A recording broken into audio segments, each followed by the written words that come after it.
All right, what's going on, you guys? Nick here with Nick Strength and Power. I've got a couple of interesting stories for you guys today. The first story that I have for you guys today is a Jujimufu physique update, the latest physique update from Juji. Today, August 31st, he posted this most muscular shot with the caption that there's a 10-pound difference between the first picture and the second picture.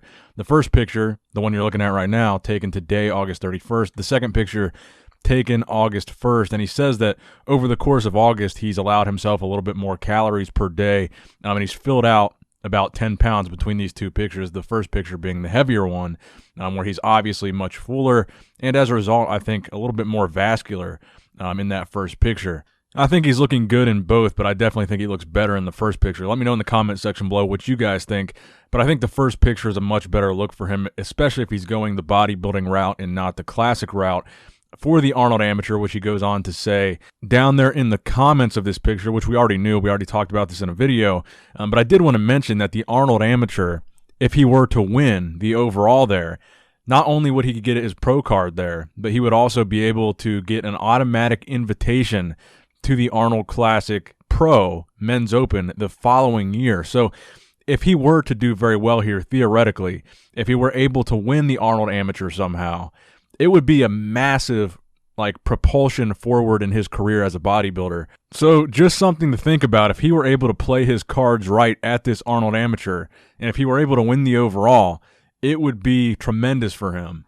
And because he's a YouTuber and he vlogs everything, we would get to see the process of prepping for an amateur show. If he won, going from amateur to pro, prepping for a pro show, and then theoretically down the line, you could possibly see him on the Arnold Classic stage in Men's Open. That's where this could go. So I think it's a good choice for him to pick the Arnold Amateur as the show that he wants to do. Now, next up in the news, just announced today, a pretty massive announcement from the IFBB Pro League. Now, the big question going into the Mr. Olympia this year is, will we be able to see the international competitors compete at the Mr. Olympia because of all the travel restrictions going on? And they put up a really big post. So shout out to the IFBB Pro League for making this happen. So they said, all international IFBB Pro League athletes that are competing in the 2020 Mr. Olympia this year, please contact our office. We have figured out how to make travel possible to the United States this year for the Olympia. We will give you all the details once you contact us.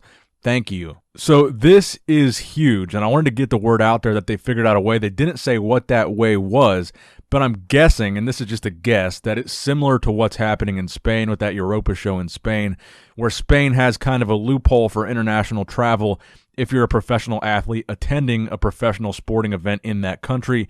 I'm assuming it could be something along those lines for the Olympia. Now, the reason why this is a big deal, and obviously this applies to all the categories and not just men's open bodybuilding, but if you look at men's open bodybuilding alone, right now there's 11 qualified competitors: Brandon Curry, William Bonac, Hadi Chupin, Dexter Jackson, Rolly Winkler, Phil Heath, Cedric, Nathan, Juan Morel, Flex Lewis, and Hunter Labrada. Of those 11, 1, 2, 3, 4 of them, so almost 40% of the qualified competitor list right now, are international bodybuilders. William Bonac is from the Netherlands. Hadi Chupin is from Iran. Rolly Winkler is from Curacao. Nathan Diasha is from the UK. So that is a big portion of the Olympia list that is not from the United States. So just off the qualified list alone, that's a massive announcement. That means we're going to get to see Hadi. I mean, Hadi was top 3 last year. Bonac was runner-up last year. Rolly, he was people's champ last year. These are guys that people really want to see on the Olympia stage, and now we know, supposedly, that they're going to be able to get them to the Olympia. So this is going to make the Olympia lineup arguably one of the best in history if we get all these international guys. And that also means, even though Big Ramy right now is not qualified, in the point standings he's second, so he's pretty high up there, but he's not qualified right now. This gives Big Ramy extra incentive to compete at that Europa show or compete before the Olympia to try to qualify on winning a show, because now they're saying he can get there. So it makes it pretty interesting what they're saying right now. And I definitely want to give a shout out to whoever was involved in making this possible, because I think it's huge. Not just huge for the Olympia, not just huge for the show, but it's huge for these competitors, the bodybuilders and the athletes. And again, this applies to all the categories, 212, Classic, the women's categories.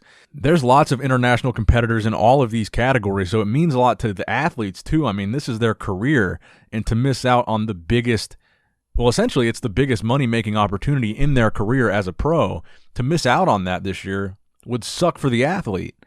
So the fact that they're able to make this happen, I think, is huge, and I think it's fantastic for the athlete. So give this video a thumbs up to kind of show your appreciation to the IFBB, because this is a huge, huge deal, and I think this is fantastic for everybody involved that they're able to make this happen, assuming that this actually happens.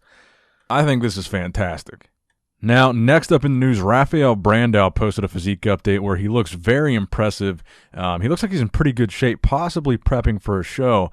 Now, I commented on that post and asked what's his next show, and a lot of the people in the comments said he's possibly going to be competing at that Europa Pro show in Spain, which is coming up here in October, specifically the weekend of October 8th through the 10th, 2020. I believe the specific date is the 11th for the Pro Championships. So it's going to be a pretty big deal. I know they're giving away like 20 pro cards for the amateur event.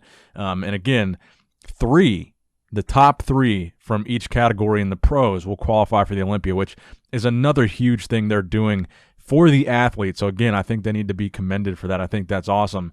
And also, I saw on Instagram that they are going to be providing commemorative masks for all of the competitors, which I think is another awesome, super considerate element of the show, taking the athletes into consideration. So I think that's great. So we might see Rafael there. I think now there's a high probability we're going to see Rami there. I think we're going to see these next couple shows, Chicago Pro, New York Pro, Cali Pro, and the Spain show. I think we're going to see some stacked lineups now with this announcement that international competitors will be able to make it to the Olympia. Now, next up in the news, as you guys know, the New York Pro is coming up here this weekend, actually, is the New York Pro. And Patrick Moore, who is one of the favorites in this show, posted his most recent update, a back shot from his apparently last workout at home before the New York Pro. I know that a lot of you guys in the comment section have been critical of Patrick's back, so that's definitely something it looks like he's been working on, and I'm definitely looking forward to see the package that Patrick has put together for the New York Pro. I'm rooting for him to win that show, but hopefully he'll be top three. Honestly, I don't know a full competitor list of who's competing there yet, because I think anyone could really jump in this lineup at this point. But of the names I've heard so far, Patrick is one of my favorites in that lineup. Now, the final story in today's video, we talked a little bit about the physique update that Hafthor posted yesterday, but what we didn't talk about was the video that picture was the thumbnail for. So that was an interesting video, and I was looking on fitnessvault.com, and they had a quote from that video that I actually didn't catch. I watched a part of the video, but I didn't watch the whole thing because it was a pretty long video. And he said in that video, he's referring to the fight with Eddie Hall. This is a quote. He says, "Eddie is going to come out swinging, relying on his raw power, but I'll outbox him and burn him out early." He says, "I will gas out in the first round, that I won't have the endurance for even the one round," which I find hilarious because I've been an athlete my whole life. What I do best is training. I love training. You're silly if you think I won't show up in the best shape of my life for this event. I'm going to be training very hard for this event, very hard. I can promise you guys that I will last if I need all the rounds, but I doubt it will go all the way. I'm feeling really good. I'm seeing huge progress. I'll probably knock the fat guy out around round 1 or 2. Now, that was my favorite interesting quote from that little segment there, because it was quite the inflammatory quote, since both these guys are bigger guys. They both have abs, but they're both bigger guys, and I think Hafthor weighs significantly more than Eddie. I don't know if it's fat or muscle, because there is a significant height difference. Eddie, I believe, is 6'2", Hafthor is 6'9", but Hafthor is significantly heavier than Eddie, and Eddie, to be fair, has been downsizing and getting conditioned for a longer period of time than Thor has. And he goes on to say, "That's my prediction, but I'm also ready to go all the way to the end, if that's the case. The best case is to make him look like a fool," Bjornsson continued. "Just bounce around, just make him suffer.